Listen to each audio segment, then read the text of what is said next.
তৌফিকিয়া মাদ্ৰাসা ৭৫তম ওয়াজ মাহফিল। আজি ৭৫ বছৰৰ পৰা এই মাদ্ৰাসাত প্ৰতি বছৰে ওয়াজ মাহফিল অনুষ্ঠিত হয় আৰু এইটো নিৰ্দিষ্ট তাৰিখ ফাগুন মাহৰ প্ৰথম বুধবাৰ। এইবাৰ ফাগুন মাহৰ প্ৰথম বুধবাৰ হিচাপে 19 ফেব্ৰুৱাৰী পৰিছে। এই 19 ফেব্ৰুৱাৰীত আমাৰ এই ওয়াজ মাহফিলখন হ'ব।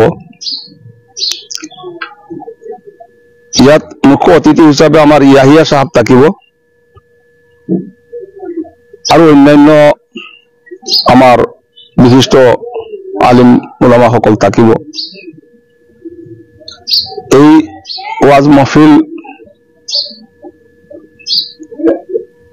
আদিৰ পৰা আজিলৈকে এটা সৌন্দৰ্য বৰ্ধিত কৰি আহিছে, কাৰণ ইয়াত মানুহ অলপ বেছি সমবেত হয় আৰু মানুহে ভাবে যে এখন পীৰ চাহেবে অনুষ্ঠিত কৰা মাদ্ৰাসা, এইটো এটা আধ্যাত্মিক শক্তি আছে ইয়াত। সেই হিচাপে তাৰ প্ৰতি মানুহৰ আকৰ্ষণ এটা আছে আৰু সেই আকৰ্ষণৰ কাৰণে মানুহ অলপ বেছি হয় ইয়াত। যি নহওক, এইবাৰো আমাৰ 19 ফেব্ৰুৱাৰী ফাগুনৰ প্ৰথম বুধবাৰ আমাৰ এই ওয়াজ মাহফিলখন অনুষ্ঠিত হ'ব। সেইকাৰণে মই অসমৰ সকলো ভাষাভাষী ধৰ্মাৱলম্বী মানুহক মই আহ্বান জনাইছো যে সকলো আহি পেলাই আপোনালোকে আমাৰ এই ওয়াজ মাহফিলত অংশীদাৰ হওক। ইয়াত সমাজ সংস্কাৰৰ বিষয়ে আলোচনা হয়, কোরআন সম্পর্কে আলোচনা হয়, কোরআনত কি কথা উল্লেখ আছে এইবিলাক ব্যাখ্যা করা হয়। গতিকে কোরআনের ব্যাখ্যাসমূহ শুনিলে আপোনালোকে কোরআন সম্পর্কে অভিজ্ঞতা হব, বিজ্ঞতা লাভ কৰিব আপোনালোকে।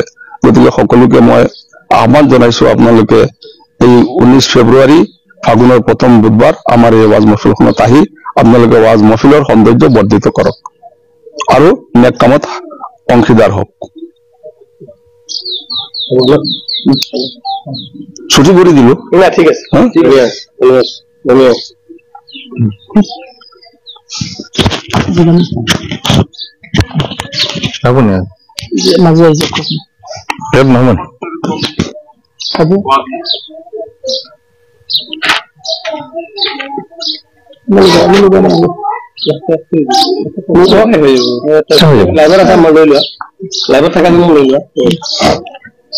দারুল হাদিস রহমতনগর শফিকিয়া মাদ্রাসার ৭৫তম আজিমুসান ওয়াজ মাহফিল, তার লগতে তৃতীয় বার্ষিক খতমে বুখারী আয়োজন করা হয়েছে। আর 19 ফেব্রুয়ারি বহুদিনের পৰা প্ৰায় ৭৪ বছৰৰ পৰা আমাৰ এই অনুষ্ঠানখন ওয়াজ মাহফিলখন হৈ আছে। আৰ এইবাৰ ৭৫তম আজিমুসান ওয়াজ মাহফিলখন অনুষ্ঠিত হ'ব 19 ফেব্ৰুয়াৰি 6 ফাগুন।